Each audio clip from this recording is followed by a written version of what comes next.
Salotto.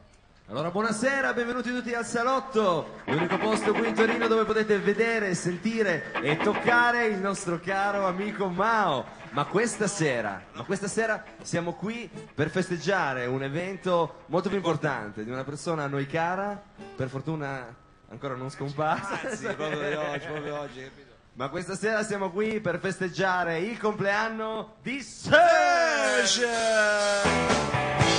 Stasera son contento perché con Catalano e Santa Barbara chi c'è? C'è anche Serge. No, no, no, no, no.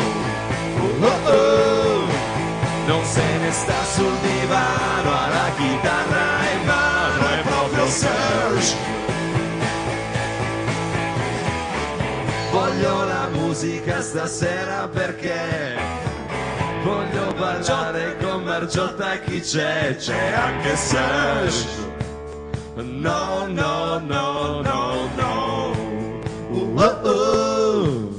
Di serate così non se ne vedono più neanche in TV. Cos'è che hai detto? Che di serate così non ne vedevo da un po' in riva al Po. Oh no!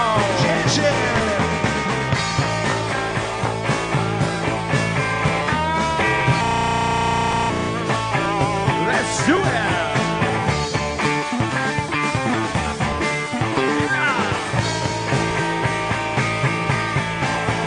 Di serate così non se ne vedono più neanche in TV.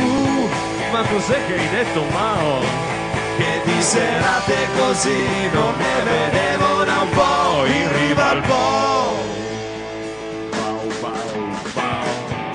E allora signore e signori, benvenuti a questo appuntamento con il Salotto. Dopo essere stati, diciamo almeno metaforicamente, con la mente, con l'arte, in diversi luoghi, vi abbiamo portato nelle piazze, vi abbiamo portato nella strada, vi abbiamo portato anche nel luogo degli auguri, quando era proprio Natale. Questa sera, in maniera anche un po' scaramantica, il luogo deputato è quello, visto che sono finite le vacanze, ci siamo abbuffati tutto quanto, è ahimè quello della fabbrica.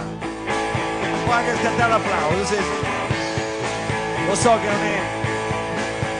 non è una grande prospettiva, ma la fabbrica dobbiamo vederla anche come luogo, diciamo, della produzione. Ormai che le fabbriche sono tutte automatiche, no? Praticamente fanno tutti questi disoccupati.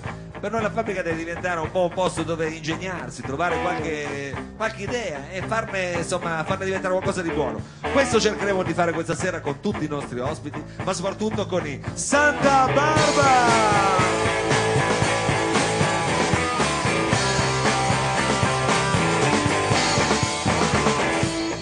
E prima di cominciare un saluto doveroso anche, diciamo, a quelli che ci stanno ascoltando da casa in streaming attraverso il sito torinoeffetto.com oppure su Second Life, a quelli che ascolteranno il nostro podcast su Vita Music, un bel saluto, facciamoci sentire, fatemi l'applauso.